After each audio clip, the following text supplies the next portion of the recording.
നമ്മളിപ്പം ഒരു sugar factory കാണാനായിട്ട് പോകണ്ട. അപ്പം ഒരു നദി ക്രോസ് ചെയ്തിട്ട് വേണം പോവാനായിട്ട്. ഈ കയറ്റം ഉണ്ടോ നമുക്ക് കയറി പോകണ്ടേ. സൈക്കിൾ ഓട്ടാൻ പറ്റില്ല, അതുകൊണ്ട് തള്ളി കയറ്റാം. ഗ്രാമത്തിൽ കൂടെ ഇങ്ങനെ സൈക്കിൾ ഓട്ടാൻ ഒരു രസമാണ് കേട്ടോ. വെയിലും വലിയ കാര്യമായിട്ടില്ല, നല്ല സുഖമുണ്ട്. ഗ്രാമത്തിലെ ആളുകളെ കാണാം. നമ്മളിപ്പോൾ കയറി ചെല്ലുന്നത് കുറേ ആളുകൾ ഒരുമിച്ച് താമസിക്കുന്ന വീട് പോലുള്ള ഒരു സ്ഥലമാണ് കേട്ടോ. ഇവിടെ മറ്റേ കടലയുണ്ട്, കടല ഇങ്ങനെ ഇപ്പൊ കൃഷി കഴിഞ്ഞ് ഉണക്കാനിട്ടേക്കുണ്ട്. കാട്ടിത്തരാവേ, കടല ഉണക്കാനിട്ടേക്കുന്നുണ്ടോ. ആളുകൾക്കൊക്കെ ആണെങ്കിൽ ഒരു കൗതുകം. നിങ്ങളുടെയൊക്കെ അധികം അങ്ങനെ പുറത്തുനിന്ന് ട്രാവൽ ചെയ്ത് വരുന്നവർ വരാത്തൊരു ഏരിയ. നമ്മളിത്ര റിസ്ക് എടുത്ത് വന്നിട്ട് നമുക്ക് ഫാക്ടറി കാണാൻ പറ്റിയില്ല. അതിന്റെ കാരണം എന്താണെന്ന് വെച്ചാൽ അവര് സീസൺ അല്ലാത്ത കാരണം അങ്ങനെ എപ്പോഴും കയറ്റി വിടില്ല.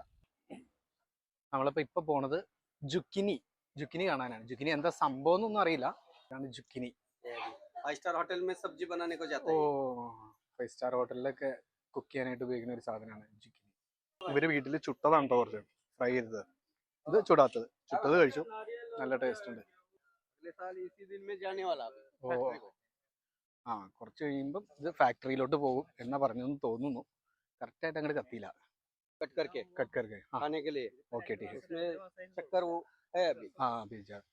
നമ്മുടെ നാട്ടിലൊക്കെ വന്നു കഴിഞ്ഞാൽ അവരുടെ തോട്ടത്തിൽ കയറി സാധനം ഒടിച്ച് തരുമെന്നൊന്നും അറിയില്ല. പക്ഷെ ഇവിടെ അങ്ങനെയല്ല. ഇവിടെ അവര് തോട്ടത്തിൽ കയറി പറിച്ച് നമുക്ക് തരിക. നിങ്ങൾ കൊണ്ടോ എന്ന് പറഞ്ഞ് തരിക. ഒരു കൂട് നിറച്ചും കടല വേറെ തന്നിട്ടുണ്ട് കൊണ്ടുപോകാനായിട്ട്.